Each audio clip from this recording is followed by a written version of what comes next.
but that the visual evidence you accumulated over months doesn't necessarily translate into the visual arguments you want to make.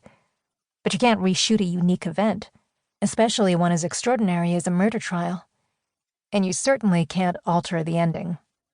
You can twist it and shape it, even spin it to some extent, but in the end you have to live with the result and its consequences just like everyone else.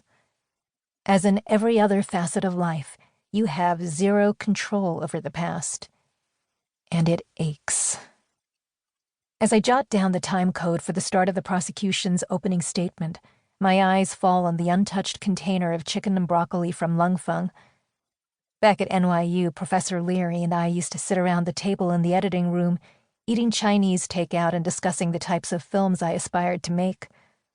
While so many of his other students were intent on saving the world by taking on such weighty subjects as guns and global warming, I never shied away from the fact that my true passion was tabloid justice. Sensationalist coverage of criminal cases with a glaring spotlight on the human drama. Titillating an audience, not by expounding on minutiae like the penal code and rules of evidence, but by turning the camera on the players themselves, lifting the veil from their private lives, disseminating their deepest and darkest secrets, laying bare their hidden passions and fears. In other words, telling a story. The bloodier, the sexier, the better. Professor Leary didn't necessarily encourage this route, of course, but he said I had an eye, that if I applied my talent, I could be one of those precious few documentarians who make a living doing what they love. He even offered to mentor me after graduation, only he died in his sleep less than 3 months before I bounded up the stage to accept my degree. Incredibly, in his last will and testament, Professor Leary bequeathed to me a sum large enough to fund my first full-length documentary and then some. Having tossed the notion around for nearly a year, Brody and I finally decided to live in the islands until the perfect crime came along. Of course, never in my wildest dreams did I think the perfect crime would occur on Oahu. Never in my most unnerving nightmares did I believe that an act this savage, this callous, this tragic could transpire right here in paradise, let alone to someone I knew. 2. All good films open with an image, Professor Leary told me repeatedly.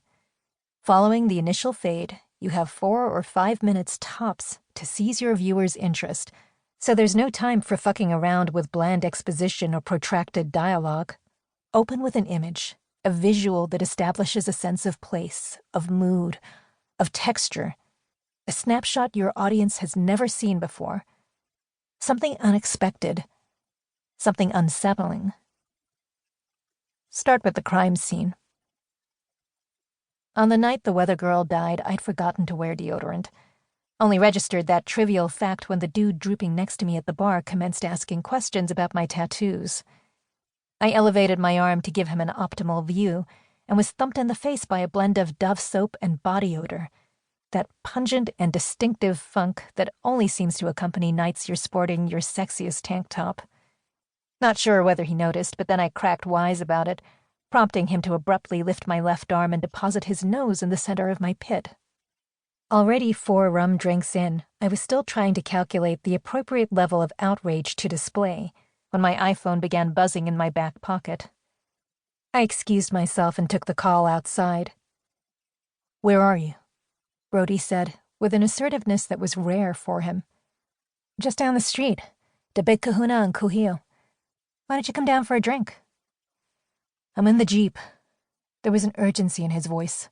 "On my way up the mountain." "Tantalus? What the shit for?"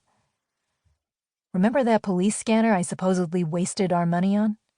"My money on?" "Either way, the investment just paid off, big time." "How so?" His tone softened. "Riley, it's Piper." I only knew one Piper on the island. "Piper Kingsley? What about her?"